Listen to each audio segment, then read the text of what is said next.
Assalamualaikum warahmatullahi wabarakatuh.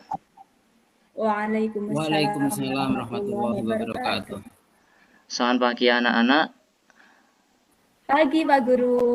Ini Pak, Bagaimana kabar kalian hari ini? Alhamdulillah Alhamdulillah sehat. sehat Pak. Alhamdulillah baik semua. Baiklah, sebelum pelajaran pada pagi hari ini kita mulai, marilah kita berdoa bersama-sama. Nah, tolong Mas Aroni untuk memimpin doa kita pagi ini. Silakan. Baik Pak. Mari teman-teman kita senantiasa mendapat perlindungan dari Allah dan mendapat ilmu yang bermanfaat. Amin. Bismillahirrahmanirrahim. Raditu billahi wa bil islami wa bi Muhammadin nabiyyan wa rasula Rabbi zidni ilman warzuqni fahma. Amin ya rabbal alamin. Ya, terima kasih untuk Mas Aroni. Nanti besok giliran berdoa akan Pak Iwan tunjuk kepada siswa yang lain. Semoga dengan berdoa sebelum belajar kita pada pagi hari ini dapat memberikan kemudahan kepada kita dalam belajar dan menambah ilmu yang bermanfaat dan barokah untuk kita. Baiklah, kali ini sebelumnya Pak Iwan akan mengecek kehadiran anak-anak dulu. Mbak Umiatul Mahbubah. Hadir Pak. Alhamdulillah. Mas Aroni. Hadir Pak. Oh, alhamdulillah. Masuk semua nggih? Iya Pak. Nah, masih semangat? Semangat. Semangat Pak. Alhamdulillah, harus tetap semangat. Baiklah. Pada pagi hari ini kita akan belajar tentang indahnya sholat tarawih dan tadarus Al-Quran. Nah, sebelum pelajaran kita mulai, Pak Iwan akan mereview tentang pelajaran yang kita pelajari kemarin. Kemarin kita sudah belajar tentang perilaku sederhana dan sifat ikhlas. Coba anak-anak, siapa yang tahu apa itu sikap sederhana? Ada yang tahu sederhana apa itu? Tidak bermewah-mewah Pak. Iya, betul, pintar sekali. Coba yang lain. Mas Aroni mungkin? Apa adanya Pak? Apa adanya? Apa adanya, nggih, semuanya sama betulnya. Jadi sikap sederhana itu tidak berlebih-lebihan maupun tidak kikir. Coba sekarang Pak Iwan minta contoh. Contoh sikap sederhana itu apa contohnya? Dalam membelanjakan uang sesuai dengan kebutuhan. Nggih, pintar. Ketika punya uang saku 5.000, saya belikan jajan 2.000, yang lain untuk ditabung, Pak. Alhamdulillah, pintar. Ada lagi coba Mbak Buba, contoh dari sikap sederhana itu apa? Pakai sepatu kalau masih bisa dipakai, tidak beli lagi Pak. Iya, pintar sekali. Iya. Jadi itu contoh-contoh dari sikap sederhana. Nah, ini contoh perilaku yang perlu kita terapkan dalam perilaku kita sehari-hari. Sekarang, arti dari ikhlas coba, siapa yang tahu? Ikhlas itu apa ikhlas? Ikhlas apa ya Pak? Ayo coba diingat-ingat. Yo, Ikhlas apa itu ya? melakukan sesuatu tanpa pamrih, Pak. Wah, pinter Mas Syaroni. Itu pengertian dari Nah, sekarang coba Iya. sebutkan contoh sifat ikhlas. Ikhlas itu apa? Contoh ikhlas. Oh, itu Pak, kalau kita infak seikhlasnya Pak. Al-Haji. Betul. Ada yang lain? Coba. Kita melakukan sesuatu tanpa lain, Pak.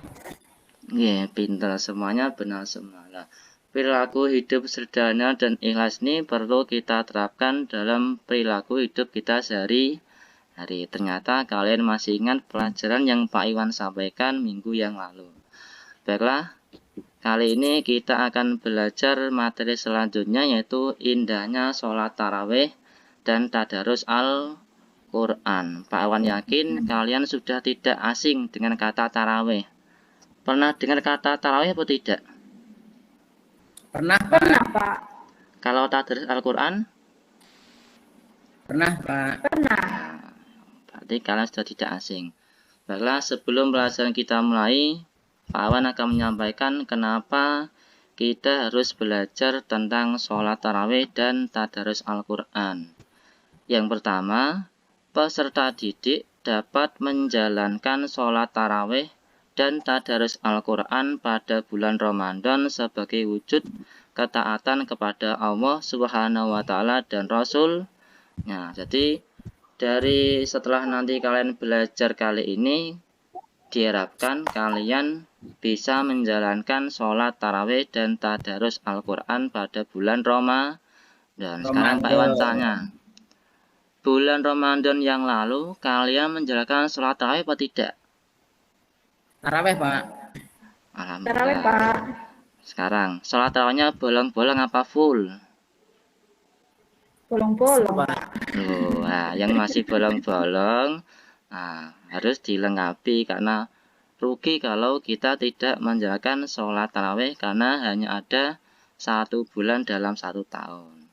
Kemudian tujuan yang kedua yaitu peserta didik dapat menunjukkan sikap tekun sebagai implementasi dari pemahaman pelaksanaan sholat tarawih dan tadarus Al-Quran. Jadi diharapkan setelah belajar nanti kalian ketika menjalankan sholat tarawih itu tekun, jadi tidak bolong-bolong.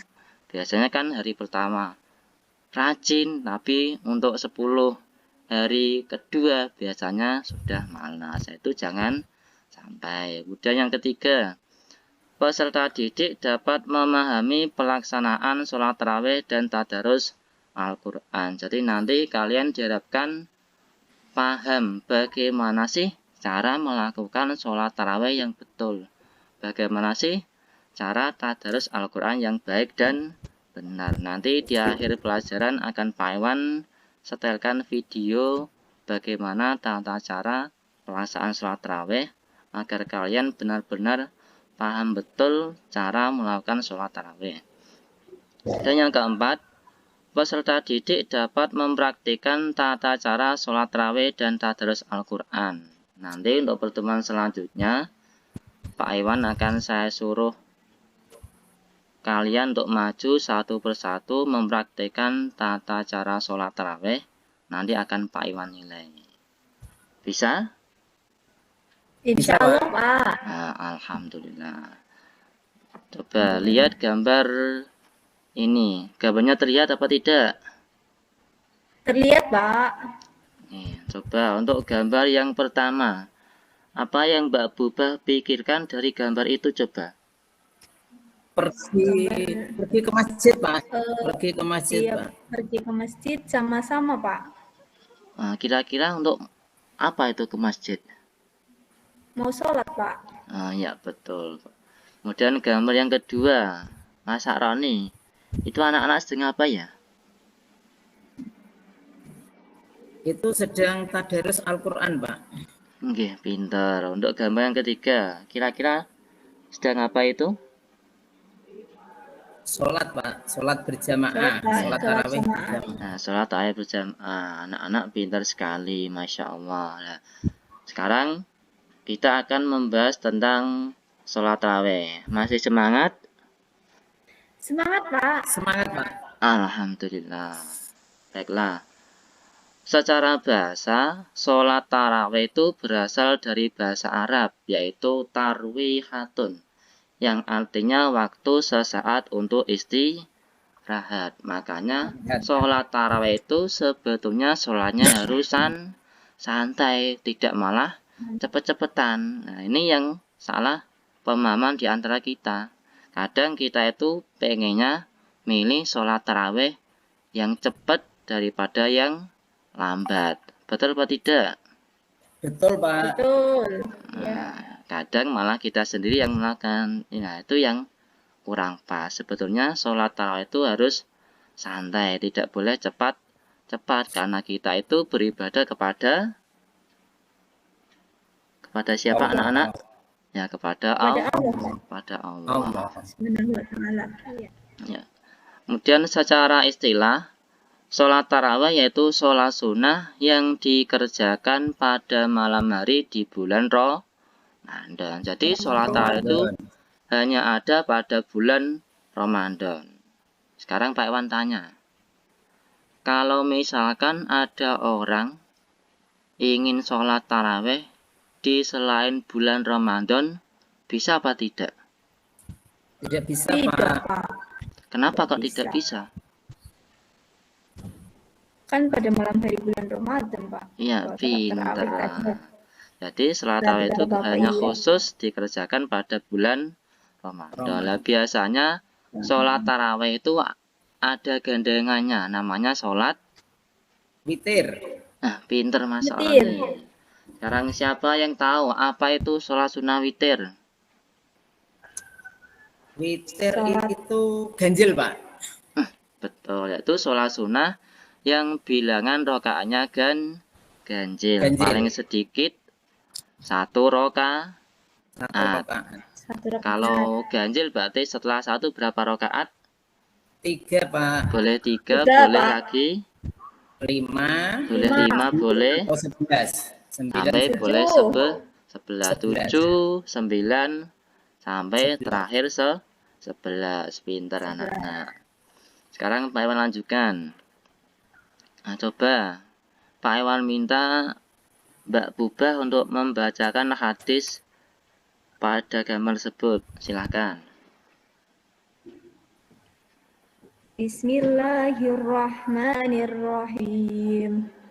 Man qama ramadana imanan wa ihtisaban ghufira lahu ma taqaddama min dhanbihi. Rawahul Bukhari wa Muslim. Artinya, barang siapa yang mengerjakan sholat malam pada bulan Ramadan karena iman kepada Allah Subhanahu wa Ta'ala dan karena mengharapkan pahala, maka akan diampuni baginya dosa yang telah lalu. Iya. Bukhari Muslim. Pinter sekali. Jadi, dari hadis ini kita tahu bahwa barang siapa yang menjalankan sholat malam pada bulan Ramadan seperti sholat tarawih karena iman dan mengharap ridha Allah, maka kita itu akan diampuni dosa-dosanya oleh Allah. Nah, coba Pak Iwan tanya, anak-anak pengen dosanya diampuni oleh Allah apa tidak? Pengen, Pak. Pengen, Pak. Pengen apa tidak? Pengen sekali. Nah, pengen sekali. Pak Wan juga pengen sama. Nah, makanya kalau kita ingin dosa-dosa kita diampuni oleh Allah, perbanyaklah beribadah pada malam bulan Ramadan. Karena pahala di bulan Ramadan itu dilipat gandakan dari pahala-pahala di bulan yang lain. Sekarang kita lanjutkan. Hukum dan rokaat sholat sunnah taraweh. Hukum sholat sunnah taraweh yaitu sunnah mu'akkad, yaitu sunnah yang sangat dianjurkan pelaksanaannya. Nah, dulu pada masa Rasulullah Shallallahu Alaihi Wasallam namanya itu bukan sholat taraweh, tapi disebut dengan qiyamur Ramadan atau menghidupkan malam-malam bulan Ramadan. Baru pada masa Khalifah Umar bin Khattab muncullah istilah sholat tarawih dan dikerjakan secara berjamaah. Kemudian sholat tarawih itu lebih utama dikerjakan secara berjamaah. Sekarang Pak Iwan tanya, sholat tarawih itu boleh dikerjakan sendiri apa tidak? Boleh, Pak. Boleh, Boleh. Pak. Cuma lebih utama dilakukan cara berjamaah karena pahalanya akan lebih berlipat ganda dibanding kita sholat sendiri.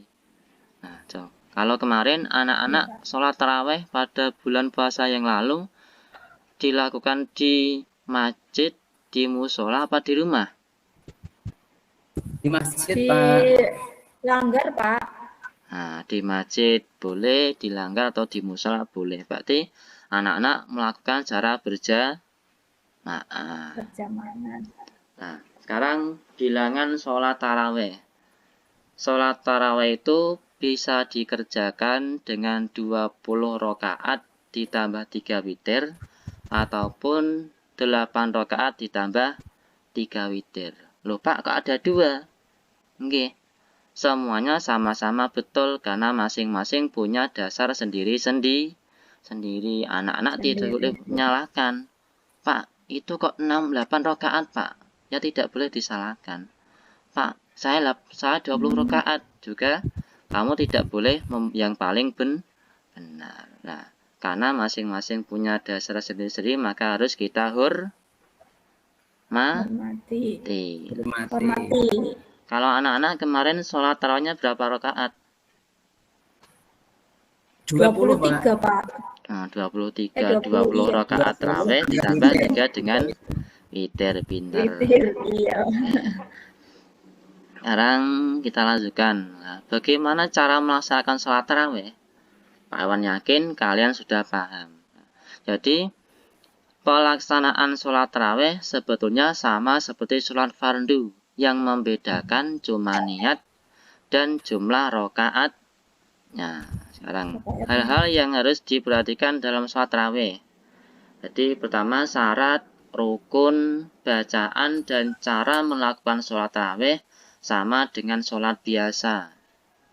Kemudian yang kedua, sholat tarawih boleh dikerjakan dengan sendiri atau berjamaah. Jadi boleh sendiri ataupun boleh berjamaah.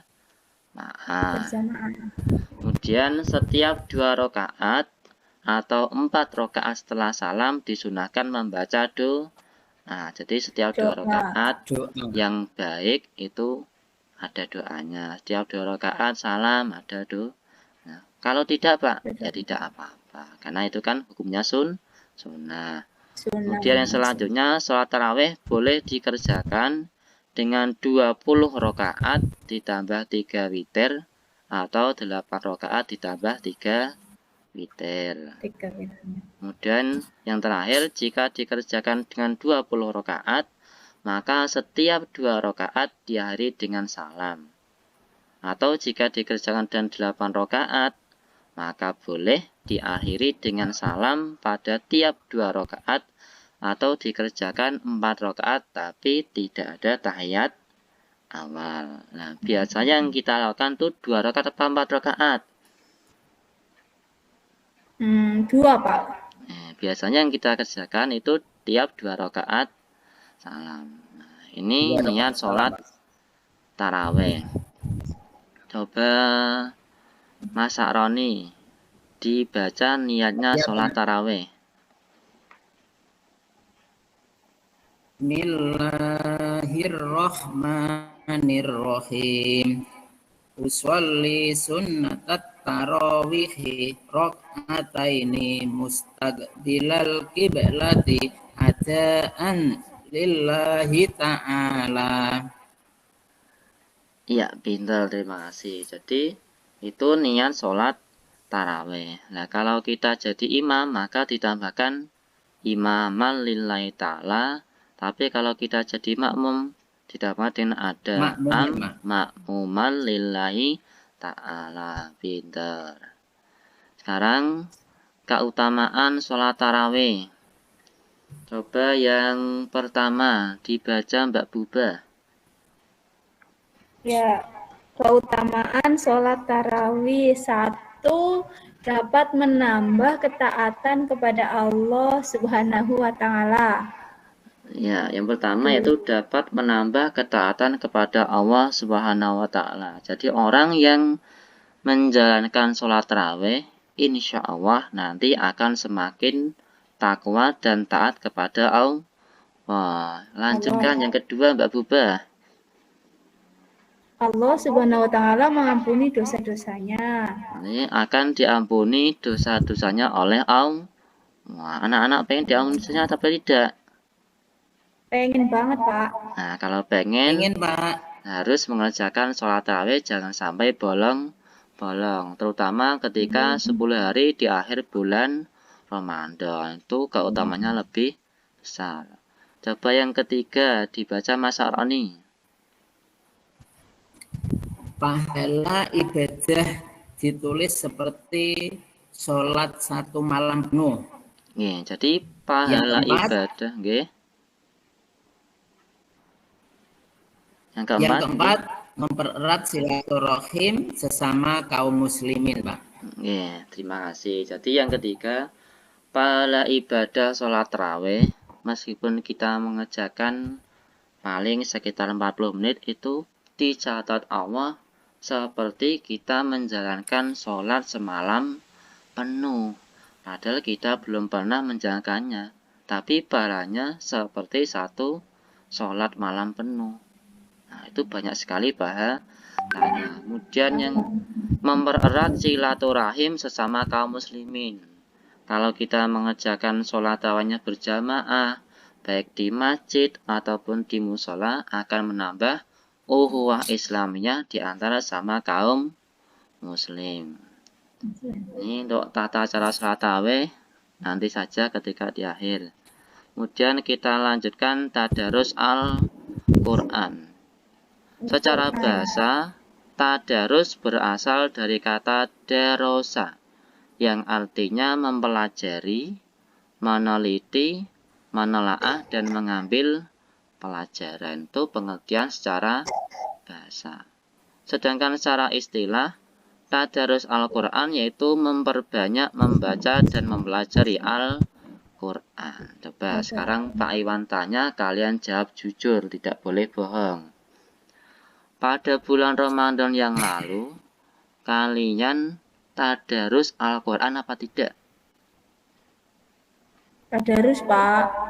Tadarus, Pak. Tadarusnya setiap hari apa bolong-bolong? Bolong-bolong, Pak. Tarawih, Pak. Nah, ada yang Mas Roni rajin habis tarawih mesti ngaji, itu bagus malah. Lah, diusahakan malah setiap hari.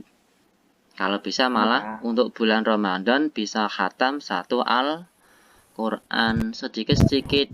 Jadi punya target one day, one juz, 1 hari 1 juz. Kira-kira sanggup apa tidak itu? Insya Allah, Pak. Nah, insya Allah bagus. Insya Allah, Karena ya. untuk membaca Al-Quran sendiri, setiap huruf saja kita mendapat 10 kebaikan. Makanya kalau kita baca Al-Quran itu sering, maka kita akan banyak mendapatkan kebaikan dari Allah. Kemudian kita lanjutkan. Nah, bagaimana sih tata cara tadarus Al-Quran yang baik? Coba dibaca. Yang pertama Mas Aroni.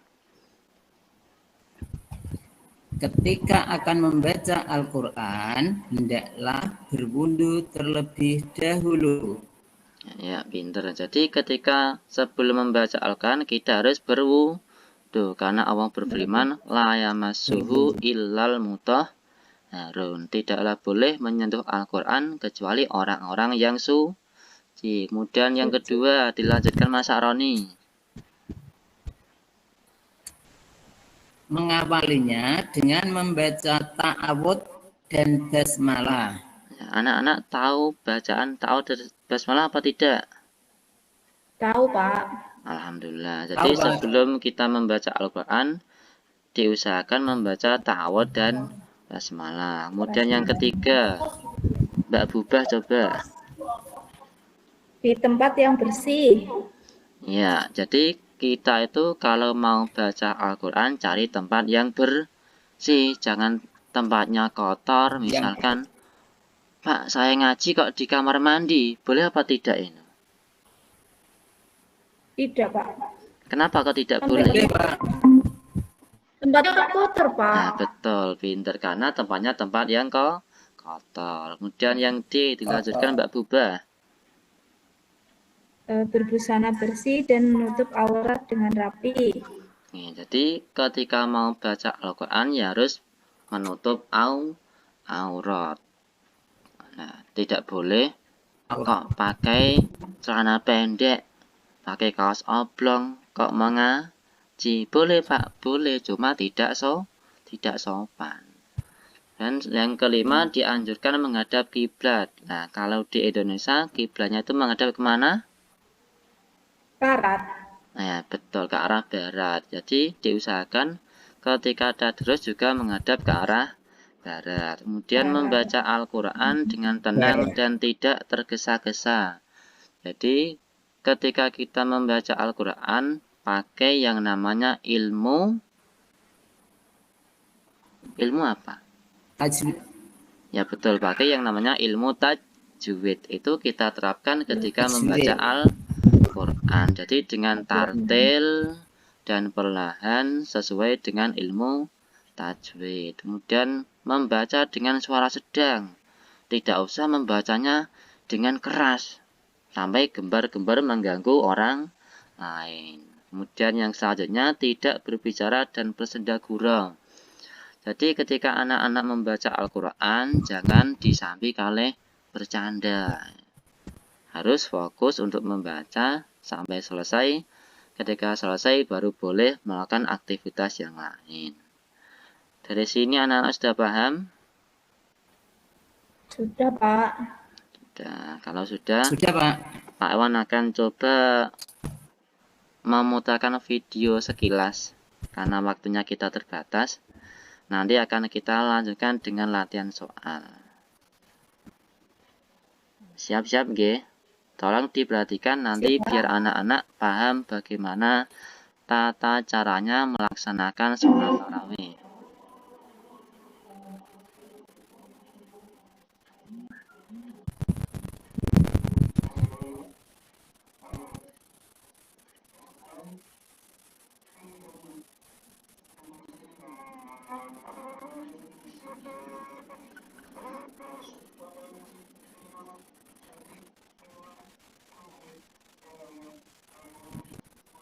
Oke, cukup ya. Anak-anak sudah paham bagaimana tata cara sholat tarawih? Sudah, Pak. Nah, bagus, pinter sekali. Sekarang kita akan latihan soal. Nah, ini nanti akan Pak Iwan bagikan link soalnya di chat pesan G ataupun di grup WA.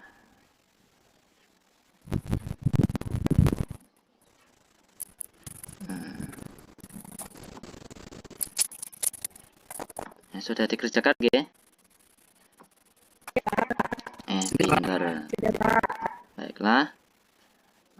Sebelumnya, Pak Iwan akan menyimpulkan pelajaran pada kesempatan tadi, yaitu kita tadi belajar tentang indahnya sholat tarawih dan tadarus Al-Quran. Anak-anak sudah paham bagaimana pengertian, bagaimana tata caranya. Baiklah. Marilah pelajaran pada pagi hari ini kita akhiri dengan membaca hamdalah bersama-sama. Alhamdulillahirabbil alamin. Untuk pertemuan selanjutnya, anak-anak persiapkan untuk praktek sholat. Pak Iwan Ari, Assalamualaikum warahmatullahi wabarakatuh. Waalaikumsalam.